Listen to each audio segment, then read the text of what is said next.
Narito na ang Veritas Editorial, ang paninindigan ng Veritas 846. Sa mga napapanahong usapin sa bansa, pakinggan si Reverend Father Anton C.T. Pascual, Pangulo ng Veritas 846, ang radyo ng simbahan. Veritas Editorial.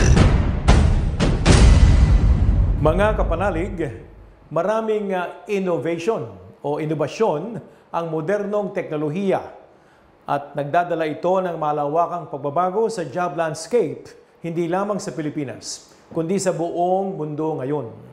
Malaking hamon ito sa mga bansang gaya natin na nangangailangan ng mas maraming trabaho, oportunidad para sa maraming Pilipino. Isang halimbawa ngayon ay ang mabilis na paglaganap ng tinatawag na AI, Artificial Intelligence. May mga nagsasabi nga na ito ay tila isang industrial revolution na napakalawak ng sakop, impact, impluwensya sa ating global na lipunan at sa ating ekonomiya. Marami nga ang natatakot na mapalitan o maging obsolete ang trabaho dahil nga sa AI, lalo pat tinatayang mga 60% ng mga trabaho sa mga nangungunang ekonomiya ay exposed na sa artificial intelligence.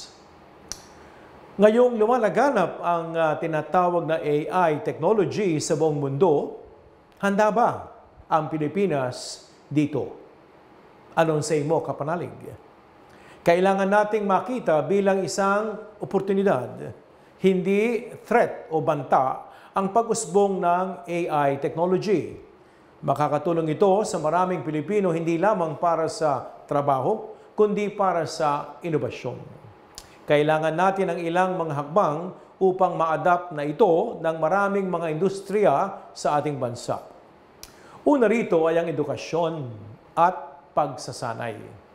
Maganda sana na maisama ito sa kurikulum ng ating mga mag-aaral mula elementarya pa lamang para sa kanilang kaagarang kaalaman kahit nasa murang edad. Gamay na nila ito at magagamit para sa pagpapalalim pa ng kaalaman at paglilinang ng kasanayan. Kailangan din na maihanda, kapanalig, ang infrastruktura. Integral po sa artificial intelligence ang mabilis na internet speed. Kumusta naman ang speed sa inyong probinsya?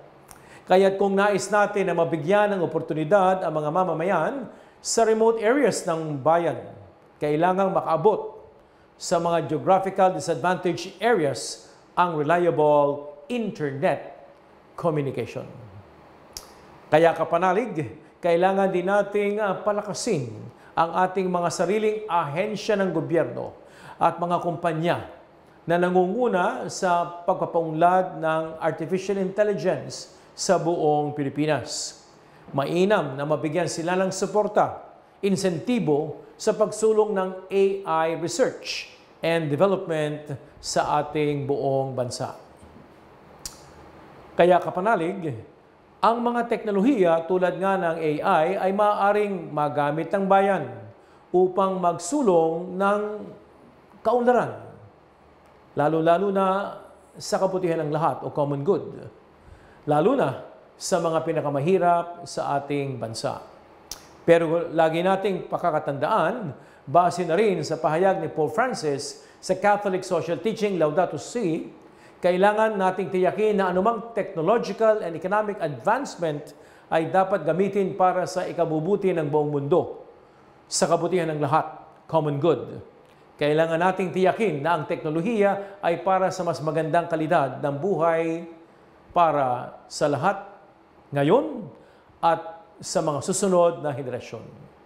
Kapanalig, anumang karunungan ay biyaya ng Diyos na dapat ginagamit sa plano ng Diyos at sa common good of all. Sumainyo ang katotohanan. Inyong napakinggan ang Veritas Editorial. Ugaliing pakinggan ang Veritas Editorial kasama si Reverend Father Anton C.T. Pascual.